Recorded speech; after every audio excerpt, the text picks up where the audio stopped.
নেত্রী ধরে জিজ্ঞেস করবে, হ্যাঁ তোর বিজেপি সরকার কেন টাকাটা দিল না? আজকের আমার খেটেছি, আমরা 100 দিনের কাজের টাকা পাইনি, ঘরের টাকা দেয়নি। সেই টাকা আমার দিদি বলেছে আমি ডিসেম্বর মাস থেকে ঘরের টাকা দেবো। ঘর সম্পর্কে বাবু বলছিল, ঘর সম্পর্কে আপনাদের তথ্যটা জানিয়ে দিই। যাদের লিস্টে নাম আছে সে যদি 2 তলা ঘরও হয় আর তৃণমূলের যদি কর্মী থাকে ঝান্ডা ধরে ঘরে, সে ঘরটি পাবে।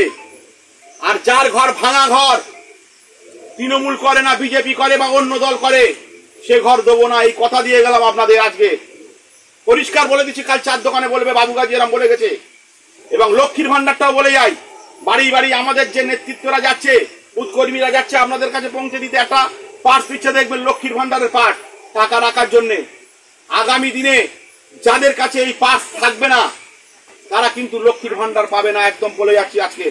এবং আমাদের সার্ভে লিস্ট হচ্ছে, বাড়ি যাচ্ছে, সার্ভে লিস্টও হচ্ছে যে কারা লক্ষ্মীর ভান্ডার নিচ্ছে আর কারা পাচ্ছে না, তাদের বাদ দেওয়া হবে আগামী দিনে, বলে গেলাম।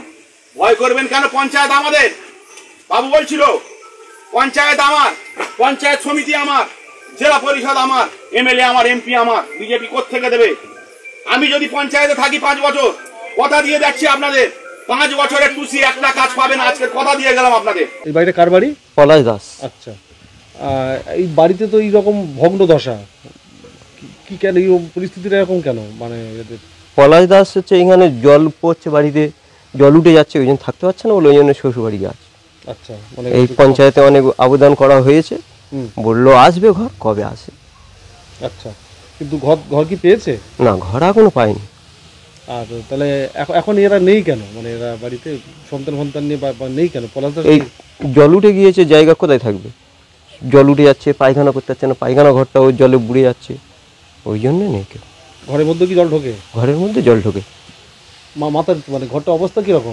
ঘরটা ভেঙে পড়ছে, তো কাঠফাট সব ভগ্ন ধরে গেছে, ওই জন্য তো নেই। রিক্স হয়ে যাচ্ছে, যদি ঝড় জল উঠলে নেই, মানে চাপা পড়তে পারে। মানে হ্যাঁ, বলুন কি কি কি ভয়ের মধ্যে থাকে? হ্যাঁ হ্যাঁ, ওইখানে ওই মাঝখান দিক থেকে জল পড়ে, তো পুরো ঘরটাতে জল পড়ে। অ্যালবেস্টার ভাঙা আছে, গাছের ডাল ফাল পড়ে অ্যালবেস্টার পুরো ভেঙে আছে। তাই এরা আবাস যোজনার ঘর এরা কি আবেদন করেছিল? এসছিল আমাদের পঞ্চায়েতের লোক, সমাধিও এসছিল, এসে ডকুমেন্টস ফিল আপ করলো, করে তারপর কি হলো বুঝতে পারছি না এখন অবধি, ঘর এখন অবধি পাইনি। আর যে পাইনি বলে তারপর এরা এখন কি অবস্থা আছে? এরা এখন খুব এইরকম অবস্থায়, কি অবস্থায় থাকবে? খারাপ, থাকতে পারছে না। না, থাকতে পারছে না। বৃষ্টি হলে তো ভিজে যাবে পুরো। দুবার পাকা সেরেছে, সেই পাকায় জল পড়েছে, পাকা সে পুড়ে যাচ্ছে, তা থাকবে কি করে? কারেন্ট নেই তো থাকতে পারছে না, জল ঘর ঢুকে যাচ্ছে, জলে ঘর ঢুকে যাচ্ছে। তাই ওই জন্য এখন ওরা কোথায়? এখন সব সৌর বাড়ি থাকে, মানে থাকতে পারছে না বলে। থাকতে পারছে না। আপনারা কি চাইছেন যে এরা কি ঘর পাওয়া উচিত? এদের তো যে পার্টি করে করুক, কিন্তু ঘরটা এদের পাওয়া উচিত ছিল, দেওয়া ওদের উচিত, কিন্তু কেউ দিচ্ছে না। কি করে? কারণটা কি? মানে বিরোধী দল হয়তো বিরোধী দল করে। ওর তো এখন ভোটারই হয়নি। এর যে ঘরটা যে আটকে রেখেছে, এর তো ভোটার এখনো হয়নি। ডকুমেন্টস, এর ভোটারের ডকুমেন্টস নেই, এ তো ভোটার হয়নি। তাহলে এর ঘরটা কেন আটকাবে? দিচ্ছে না। আমরা এসইউসি করতাম, আমরা এসইউসি স্ট্যাম্প মারার লোক বলে আমাদের দেয় না, যে এদের দেবো না কিচ্ছু। এইটা হতে হবে। তাহলে কাদেরকে ঘর দেওয়া হচ্ছে? যারা হচ্ছে টিএমসি করছে তাদের দিচ্ছে। মানে বাবু কাজী যেটা বলেছিল যে তৃণমূল করলেই ঘর পাবে, বাকিরা ঘর পাবে না। হ্যাঁ, সেইভাবে চলছে তো। শ্রীপুরের একটা আগুন অবধি জলের পাইপ ঢুকছে না, কিছু ঢুকছে না, সব কিছু তো করছে। তো শ্রীপুরে কিছু করতে দেবে না, বলে দিয়েছে তো। শ্রীপুরে কারোর দেবো না, টিএমসির লোকের। কি বলছে ওরা? বলছে শ্রীপুরে কিছু দেবো না। আমাদের যারা ইয়ে করে, ওই তোমার তৃণমূল করে, তাদের দেবে, তাছাড়া কারোর দেবে না। এবার স্ট্যাম্প মারা থাকতে হবে, পতাকা নিতে হবে, প্রত্যেকটা মিটিংয়ে যেতে হবে। আমাদের যাওয়ার সময় নেই, আমরা করতে পারবো না ওরমভাবে, ওই জন্য আমাদের দেয় না। ফলে আপনারা কি চাইছেন? যে সরকার এই জায়গা থেকে নিরপেক্ষতার ভূমিকা নেওয়া দরকার, যারা গরিব মানুষ তাদের। হ্যাঁ, সেটাই পাক, সেটাই সবাই। প্রথম নামে আইছিল আমাদের ঘর পাওয়ার জন্য।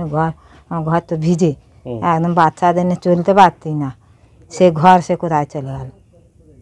এটা কেন হচ্ছে? মানে এটা কি হচ্ছে কিছু বুঝতে পারতি না আমরা। মানে আপনারা কি শাসক দল করেন না বলে কি বাদ যাচ্ছে? কি মনে করছেন? ওই বাদ যাচ্ছে, ওই দল করি না। কোন দল করেন না? ওই দল নেতাদের দল করা হচ্ছে না। আগে তো ওই তো নিজেদের দল করতাম, ছেড়ে দিয়েছি। এখন কোন দল করছেন? কোন দল? তৃণমূল করছেন না বলে কোন দল করছেন না? তৃণমূল হচ্ছে না বলে ওই জন্য। আপনারা কি তৃণমূল দল করেন না? না, আর আমরা কোথায় যেতেও পারি না।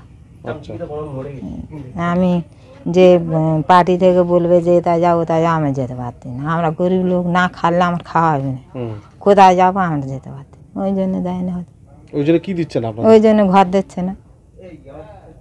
মানে ঘরের জন্য আবেদন জানিয়েছিলেন? হ্যাঁ, কোথায় জানিয়েছিলেন?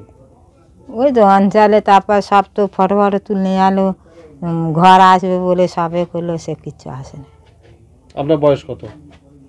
আর বয়স এই আধার কার্ডে 60 করে দিয়েছে, কিন্তু 60 বছর না। আপনার কি নাম? ছবি দাস। আগে এসওসি আমি যেখান থেকে এসেছি এখানে, সেখান থেকে আমার শ্বশুরা এসইউসি করতো, তারপরে এসইউসি হয়ে গিয়ে বিজেপি হলো, তারপরে বিজেপি এখন করা হচ্ছে। কিন্তু এখন যদি টিএমসি করি না, ওই জন্য দেখতে পাচ্ছি এখন ঘর তো পাচ্ছি না। আপনাদের ঘরের কি অবস্থা? অবস্থা কিরকম ঘরের?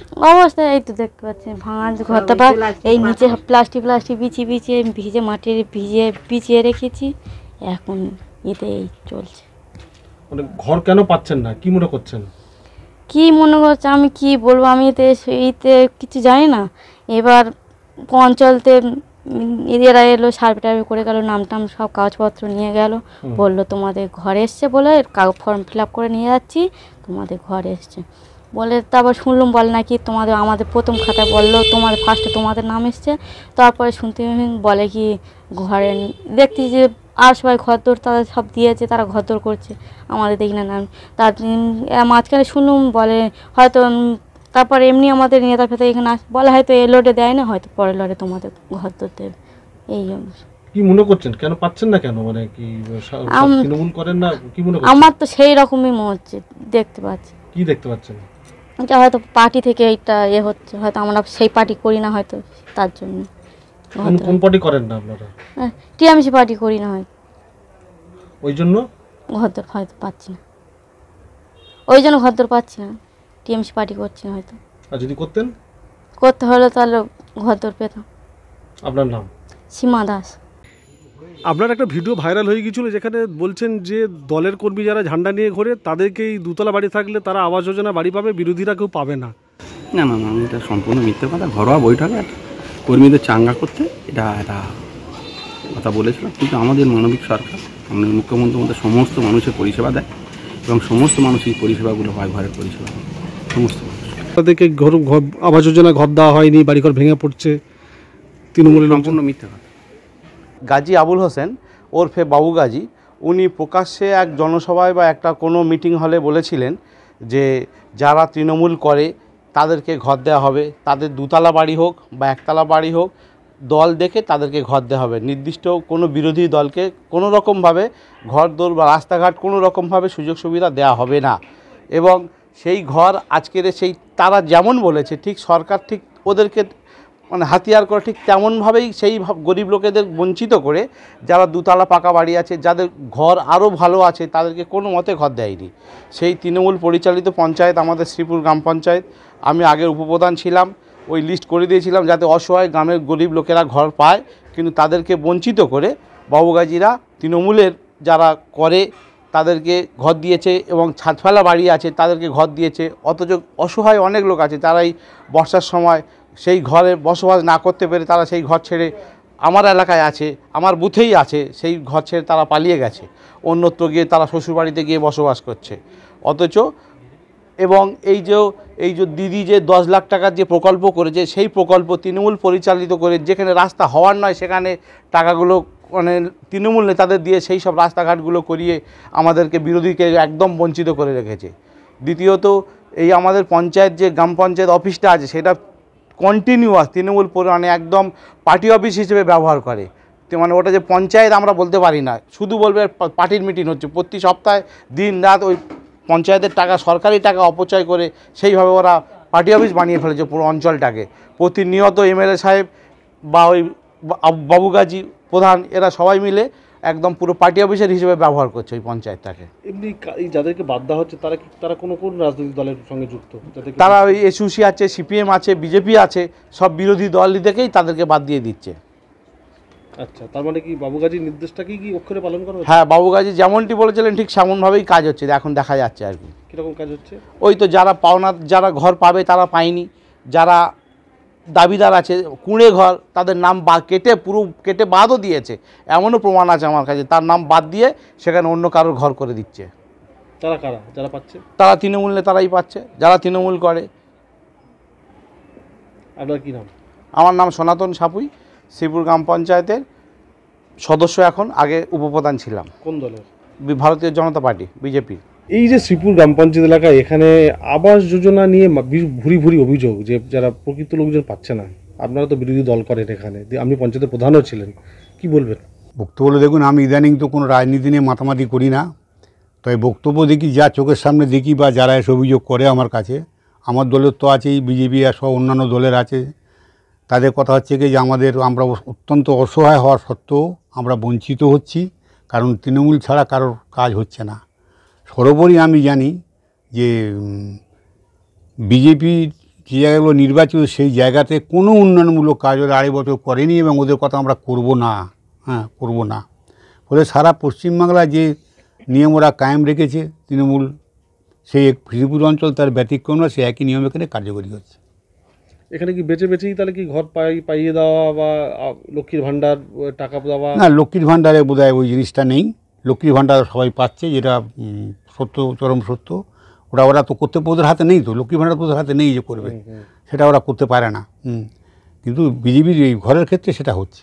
বিধানসভা শ্রীপুর অঞ্চল, আর সেখানকার তৃণমূলের নামজাদা একজন নেতা বাবুগাজী, তার ভাইরাল ভিডিও, তৃণমূলের যাদের 2তলা বা 3তলা বাড়ি আছে তারা সরকারি ঘরের টাকা পাবে বা সরকারি ঘর পাবে, যারা তৃণমূল করে না সে যদি কুঁড়ে ঘর প্লাস্টিকের মধ্যে যদি কেউ বাস করেও তাকে দেওয়া হবে না, অর্থাৎ একমাত্র তৃণমূল করা ব্যক্তি এই সরকারি সহযোগিতা পাবে।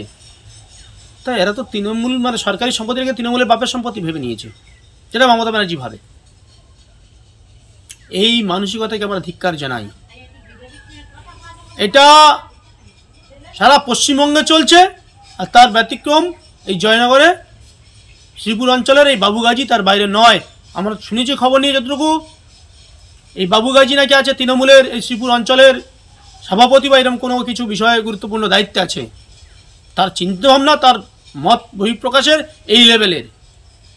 এই তৃণমূলের মানসিকতা আমরা ধিক্কার জানাই। 2026 পশ্চিমবঙ্গে তৃণমূল ক্ষমতায় আসবে, আর এইসব মানসিকতাকে, এইসব চিন্তাভাবনাকে কীভাবে দুর্মুষ করিয়ে সরকারি প্রকল্প সাধারণ মানুষের পৌঁছে দিতে হয় সেটা ভারতীয় জনতা পার্টি করে দেখাবে।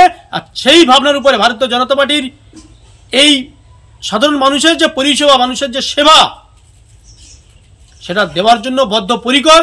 সাধারণ মানুষ সেটা বিশ্বাস করে, তাই ভারতীয় জনতা পার্টিকে ক্ষমতায় আনার জন্য তারাও বদ্ধপরিকর, তারাও মন এবং মানসিকভাবে সেট আপ করে নিয়েছে। শুধু সময় অপেক্ষা, 2026 নির্বাচন, তৃণমূলের বিদায় ঘণ্টা। নমস্কার, উৎপল নস্কর, ভারতীয় জনতা পার্টি জনগণ সাংগঠনিক জেলার সভাপতি। আমাদের ভিডিও ভালো লাগলে লাইক এবং শেয়ার করুন। কমেন্ট সেকশনে গিয়ে জানান আপনাদের মতামত। আরও ভিডিও পেতে আমাদের চ্যানেল সাবস্ক্রাইব করুন এবং প্রতি মুহূর্তে খবরের আপডেট পেতে প্রেস করুন বেল আইকন।